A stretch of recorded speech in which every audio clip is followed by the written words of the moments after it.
Leitura diária. Segundo livro de Reis, capítulo 24. O reinado de Jeoaquim, rei de Judá.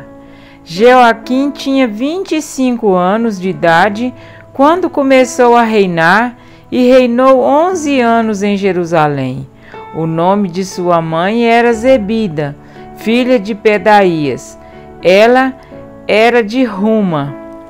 Ele fez o que o Senhor reprova, tal como os seus antepassados. Durante o reinado de Jeoaquim, Nabucodonosor, rei da Babilônia, invadiu o país e Jeoaquim tornou-se seu vassalo por 3 anos. Então ele voltou atrás e rebelou-se contra Nabucodonosor. O Senhor enviou contra ele tropas babilônicas, aramaicas, moabitas e amonitas para destruir Judá.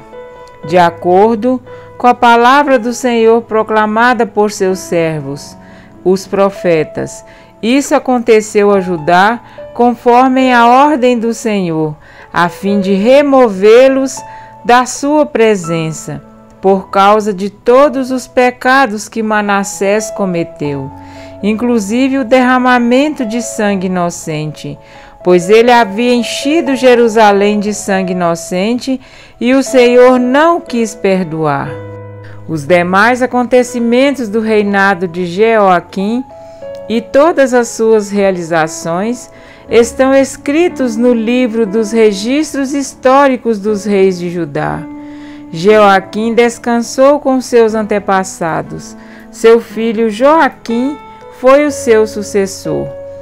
O rei do Egito não mais se atreveu a sair com seu exército de suas próprias fronteiras, pois o rei da Babilônia havia ocupado todo o território entre o ribeiro do Egito e o rio Eufrates, que antes pertencera ao Egito. O reinado de Joaquim, rei de Judá. Joaquim tinha 18 anos de idade quando começou a reinar e reinou 3 meses em Jerusalém. O nome da sua mãe era Neusta, filha de Elnatã. Ela era de Jerusalém. Ele fez o que o Senhor reprova, tal como seu pai. Naquela ocasião, os oficiais de Nabucodonosor, rei da Babilônia, avançaram até Jerusalém e a cercaram. Enquanto os seus oficiais a cercavam, o próprio Nabucodonosor veio à cidade. Então, Joaquim, rei de Judá, sua mãe, seus conselheiros, seus nobres e seus oficiais se entregaram todos e renderam-se a ele. No 8º ano do reinado do rei da Babilônia, Nabucodonosor levou Joaquim como prisioneiro.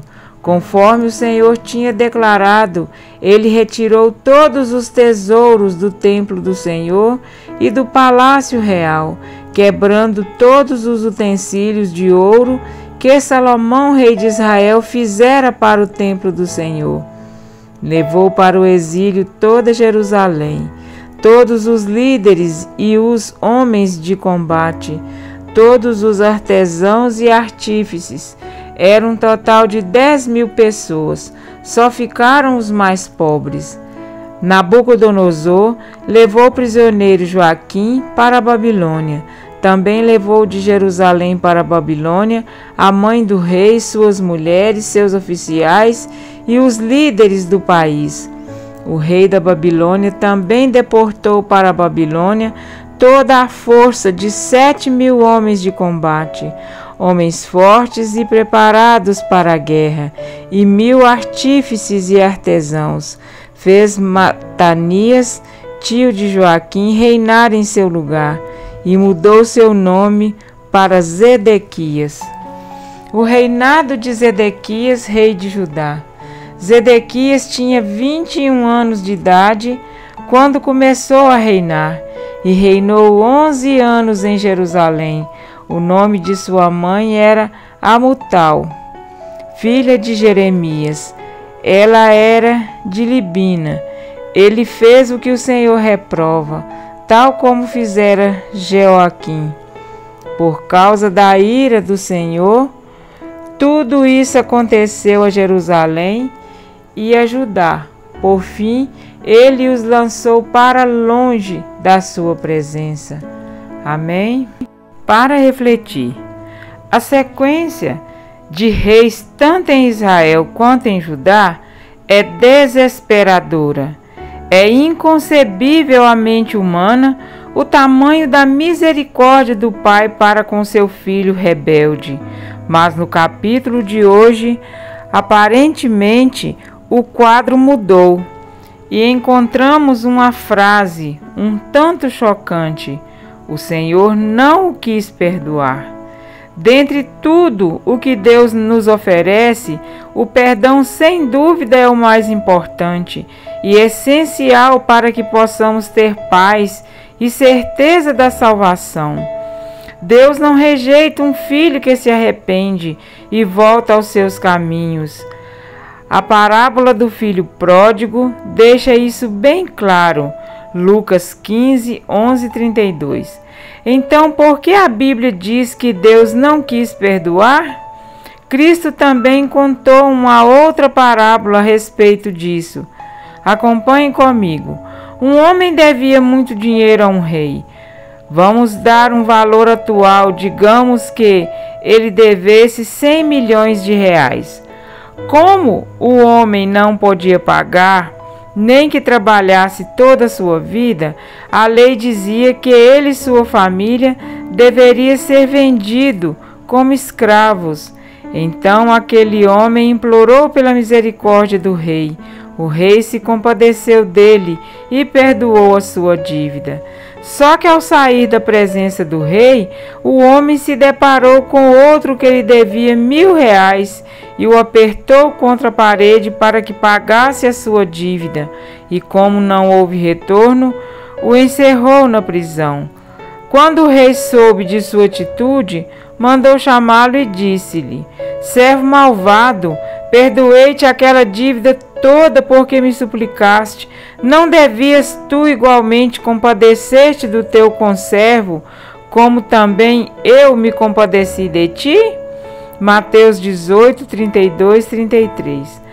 O contexto desta parábola se refere ao perdão que devemos ofertar ao nosso semelhante, mas também nos diz que Deus não pode perdoar aquele que verdadeiramente não se arrepende, porque aquele que se arrepende de coração e recebe o perdão dos céus, entende que esse perdão deve ser compartilhado. Apesar de Manassés ter manifestado arrependimento no final de sua vida, segundo a Crônicas 33:13, seus pecados levaram o povo a uma tremenda corrupção. Os judeus nem se arrependiam de seus pecados, nem tampouco tinham compaixão de seus conservos, pois derramavam sangue inocente. E o que Deus havia dito que seus filhos não fizessem, se tornou em grandes trevas em Judá. E no reinado de Joaquim, Deus manifestou a sua ira, ou seja, o seu juízo contra o seu filho rebelde. E o Senhor repreende a quem ama, assim como o pai ao filho, a quem quer bem.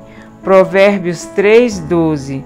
Nabucodonosor foi instrumento de Deus para punir Judá, mas dentre os que foram levados cativos à Babilônia, encontravam-se 4 jovens tementes a Deus: Daniel, Ananias, Misael e Azarias. Daniel 1:6. E quando estudamos o livro de Daniel, veremos que Deus não abandonou o seu povo, mas usou esses filhos fiéis como prova de que não havia desistido dele. E através das profecias de Daniel, mostrou que o seu plano de salvação não era nacional, mas mundial, que ele conserva para si um remanescente de todas as nações, tribos, povos e línguas. Apocalipse 7:9. e que ele julga retamente a cada um, como está escrito: portanto, eu vos julgarei a cada um segundo os seus caminhos, ó casa de Israel, diz o Senhor Deus. Convertei-vos e desviai-vos de todas as vossas transgressões, e a iniquidade não vos servirá de tropeço. Ezequiel 18:30. É a bondade de Deus que nos conduz ao arrependimento. Romanos 2:4. Mas ele nos deu como uma das maiores provas do seu amor o livre-arbítrio. Temos a livre escolha de segui-lo e amá-lo, ou de dar-lhe as costas e rejeitá-lo. Ainda assim, Deus, sendo conhecedor de nosso íntimo, vai até o limite para salvar um pecador. Enquanto há fôlego, há chance. Enquanto há vida, o Espírito Santo não cessa a sua obra de salvar. Mas quanto mais o pecador rejeita os apelos divinos, mais a sua voz vai perdendo o volume. Digamos que o filho pródigo foi ao Egito, porém teve a chance de se arrepender e voltar para a casa do pai. Porém, Judá tanto se rebelou que o Egito não mais saiu de sua terra. Percebem o perigo? Enquanto estamos no Egito da vida, ainda há oportunidade, mas se permitirmos que o Egito entre em nossa vida, corremos o sério risco de nunca mais sair dele.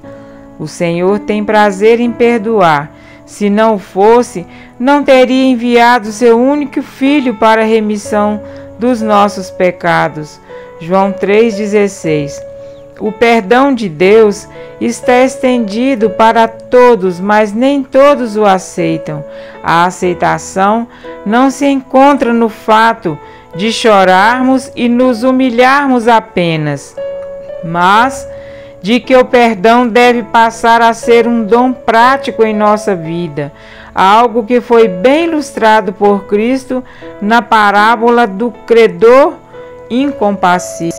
Hoje, Deus nos diz: se o meu povo, que se chama pelo meu nome, se humilhar e orar, e me buscar, e se converter, ou seja, se arrepender dos seus maus caminhos, então eu ouvirei dos céus, perdoarei os seus pecados e sararei a sua terra. Segundo a Crônicas 7:14. Que este perdão imerecido transborde de nossa vida, principalmente por quem julgamos não merecer o nosso perdão, pois Deus mostra o seu próprio amor para conosco pelo fato de ter Cristo morrido por nós, sendo nós ainda pecadores. Romanos 5:8. Amém?